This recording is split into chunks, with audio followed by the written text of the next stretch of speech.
I want to introduce our third and last speaker for tonight, and we're going to switch out the computers. I just want to get the introduction correct. Christy, this lovely young woman, is a Palestinian who had to flee her country, which is in the West Bank in Palestine, due to the lack of human rights and freedom of speech. She's here tonight to share a personal experience with the Palestinian Authority in regards to what we've been hearing tonight. So this is Christy. Please come up. We're just going to set up the computers.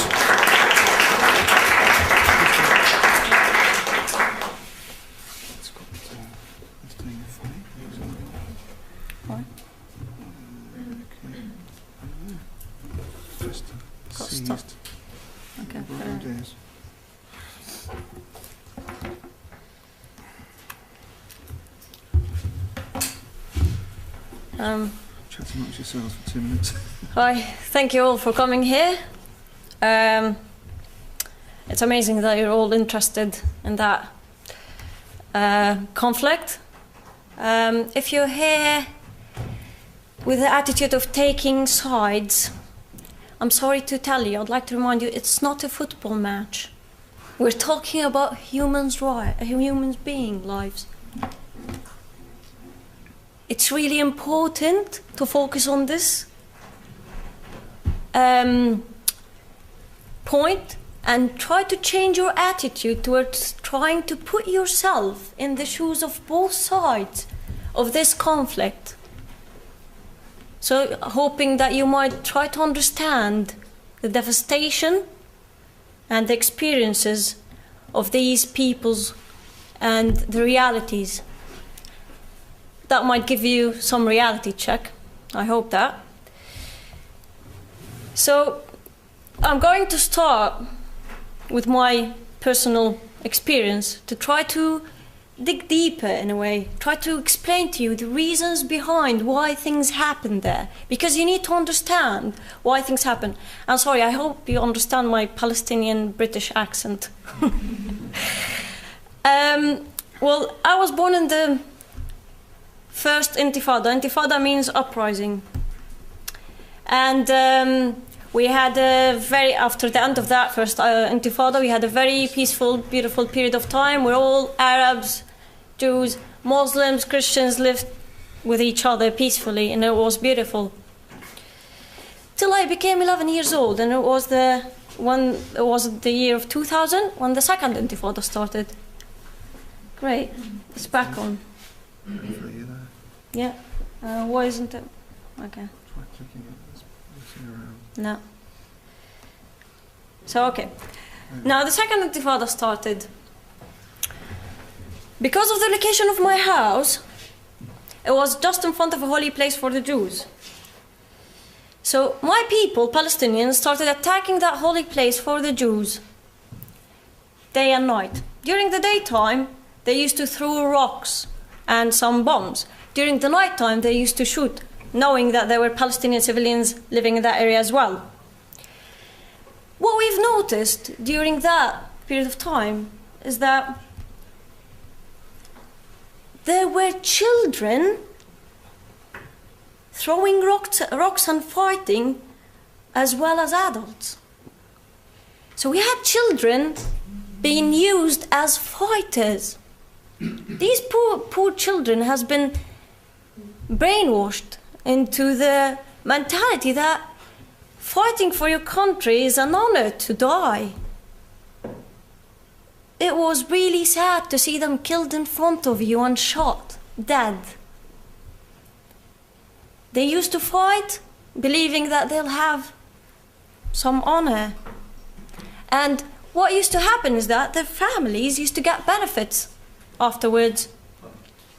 And for example, Saddam Hussein, the ex-prime minister of Iraq, he used to give $10,000 for a family who has a martyr and $20,000 for a family who has a suicide bomber. It was a tragic thing.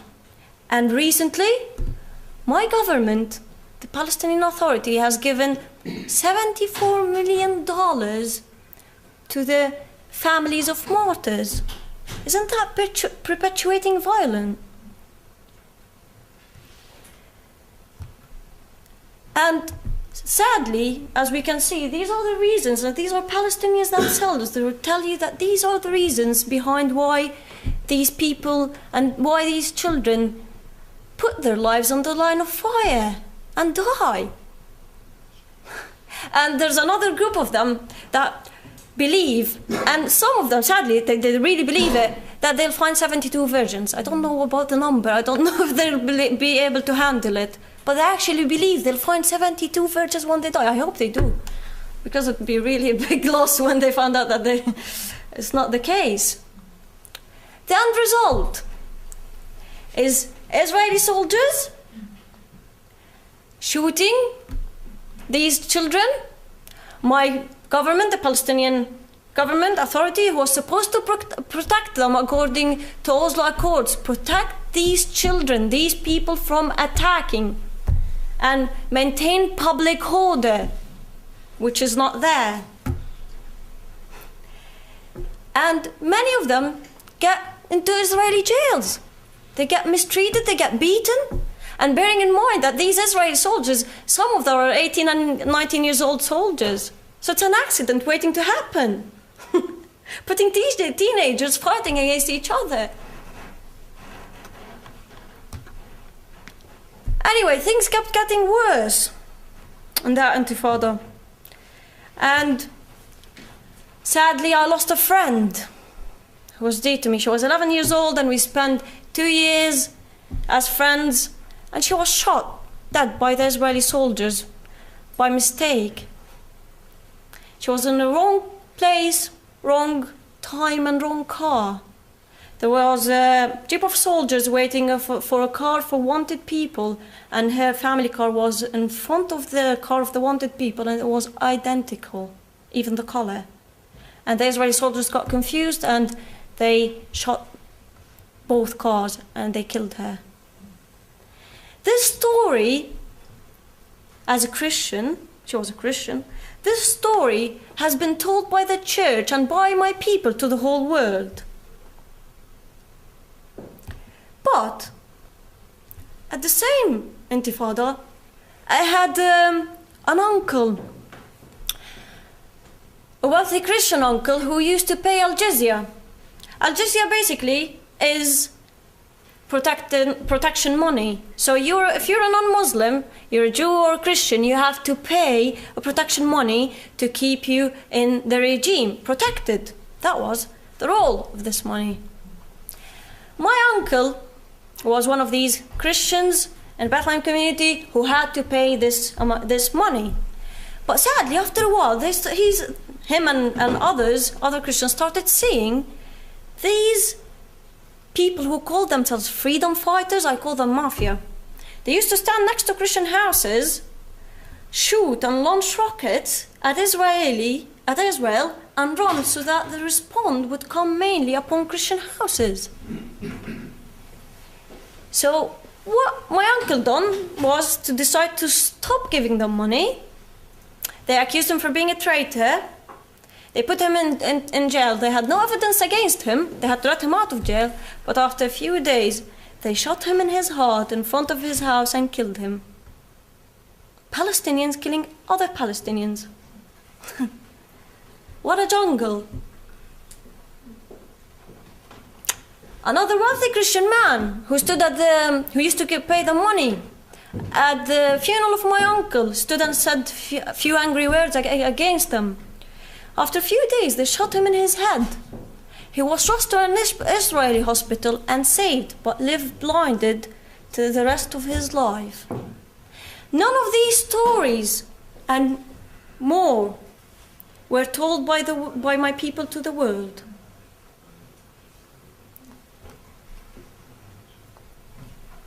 At the Intifada, the number of Christianity started decreasing big time, sadly. And I probably heard that so many people would tell you that the major factor is the Israeli occupation. Well, I believe in facts and statistics. If we look at the percent of Christianity in Bethlehem area, it was 81%. And after the Israeli occupation, it got into 85%. It actually increased. It decreased after the 2 second intifada, the two intifadas, and the rising of the PLO, and the radical group Hamas. If the reason and the major factor is the Israeli occupation, why is it affecting the number of Christianity only? Hence our population growth is 2.2% annually. Ramallah now is 90%. It used to be 90% Christians, and now it's 95% Muslims. Bethlehem used to be the birthplace of Jesus Christ, used to be 81% and even 85%. Now it's 7%, and it's getting less.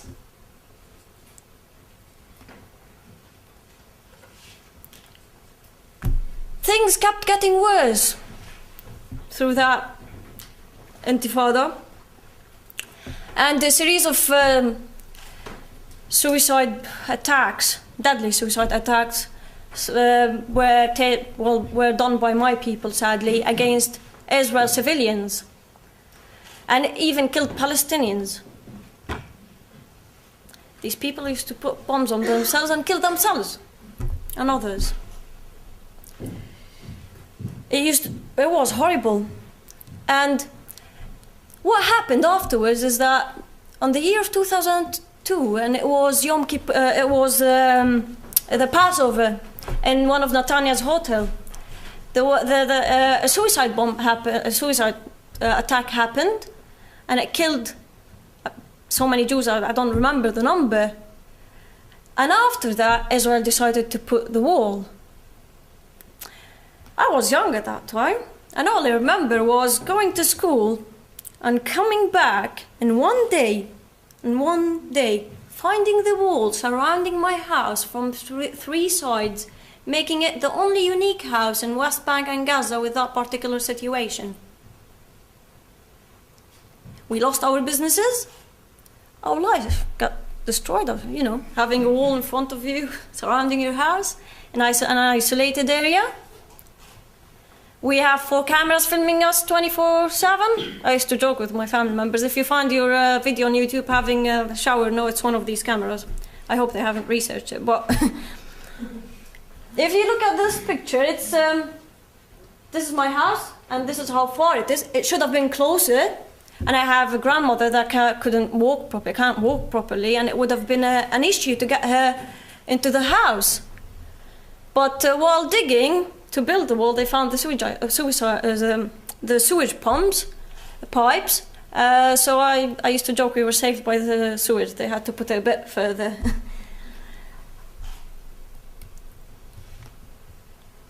This is the view from my house. It's all surrounded. I mean, that's what you would see if you look through my bedroom when I was back there. The wall was built on 8.5% of Palestinian lands, especially around Bethlehem area. And it took so many Christian lands, mostly. I have an auntie who lost lots of lands. But if you ask me a simple question now, if you were the Prime Minister of Israel, would you put that wall up? My answer would be yes, bearing in mind I was one of the most people who was affected by this wall. Because it stopped my people killing themselves and blowing themselves up from the first place. And I care for people, not for concrete.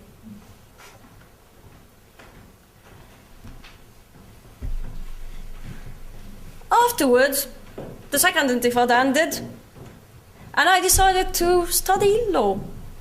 I was a law student back home, and I was studying about international law, freedom of speech, human rights, yet at the same time I was learning about our legal system, which is a very interesting combination. It's mostly based on what we call al-urf, and al-urf is a combination of Sharia and tribal law. And the tribal law we have is based on what we call the Bedouin culture. Now, the values of the Bedouin culture are what we call the 3 Ws. Woman, wealth, war. when I learned this information, I stopped and I said, I want to take a step back and look at the bigger picture as an Arab. Sadly, my people, and I'm devastated to say that, if we look at the regime now and take the word women, men can get married to up to 4 women there. Wealth, I have a corrupt government having the financial benefit out of the situation. They're loaded with money, and my people are suffering. After learning the amount of money we've been given, I should be rich. Each Palestinian should be rich. Well, war, if we don't have an enemy to fight against, like Israel-Palestine conflict, in 2006 in Gaza, Fatah and Hamas fought against each other and killed each other. We'd fight against each other.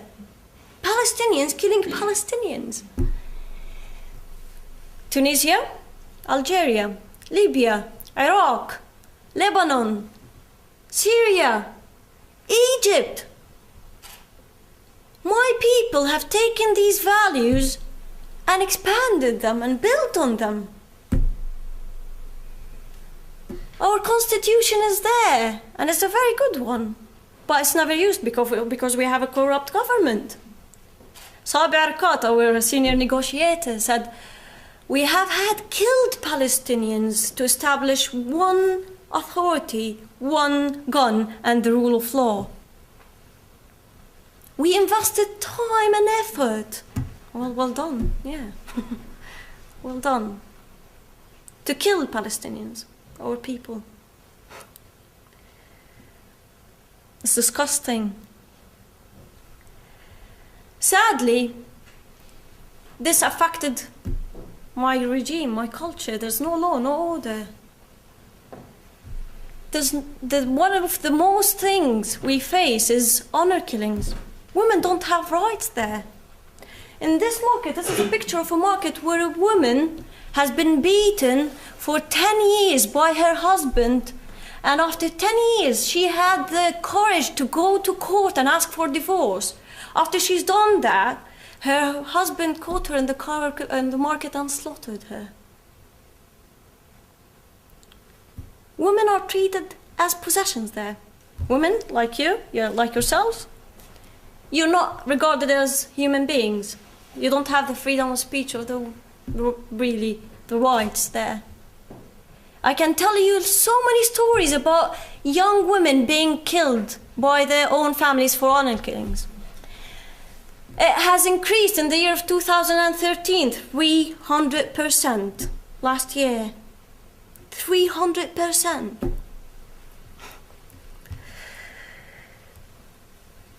They get sexually harassed walking in the streets. I used to get sexually harassed going to university. Used to get to university and then turn around feeling disgusted, like almost walking in a zoo between animals. Sometimes I get home, sitting in a minibus, having people touching me. These are the rights that we have as women there. The other problem that we face is theft of lands. So the wall has taken so much lands around Bethlehem area especially. But Palestinians are stealing other Palestinians' lands, especially Christian lands. I have 4 uncles who lost half of their lands by people from Hebron. Just like that. They went to court to ask for the rights. The judge sadly was from Hebron. And he said, I can't wait to see the 4 of you dead in the fridges. Our judges, by the way, work from 10 to 1 o'clock in 5 days a week only. They're really having a very good career. 3 hours a day. Now, how did I end up being in Britain? I was born in a Christian family. I didn't have really much faith. And what happened was, after I grew up, I came across this verse as a person who was born in a Christian family who only read the Bible once. And that verse challenged me to the core. And I actually found that it's written in the Quran as well. I said, oh, that is really bizarre. If God exists, and if that's true, I'll find the evidence. I had the lawyer in mind. So what I've done is that I went and researched the wars that happened against Israel and the wars that Israel was involved with. And my favorite war is Yom Kippur War. From a military perspective, fighting on more than one front in a battle, you're losing. Israel was attacked from the north by Lebanon and Syria, from the east by Jordan, from the south by Egypt. Lebanon went down, Israel had 150 tanks, and Syria had 1,400 tanks. From the south, Israel had 500 soldiers on duty, and Egypt had 80,000 soldiers on duty, and Israel won and took more lands. That wasn't them being superheroes, that was God's plan God's hand for me. That was an evidence.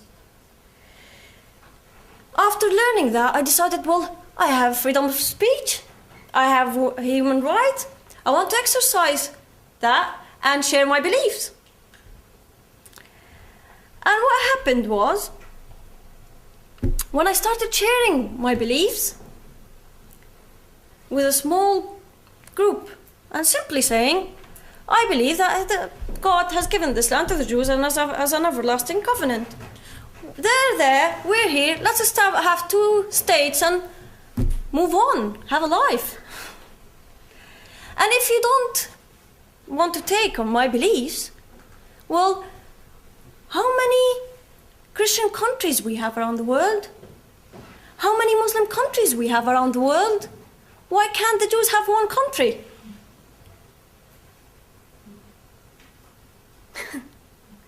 A very simple take. After I had the first gathering with my people around your age, after 24 hours, I had a phone call by one of my family members and he asked to meet me. And the first thing he said when he met me was, I have a bullet. I have a gun.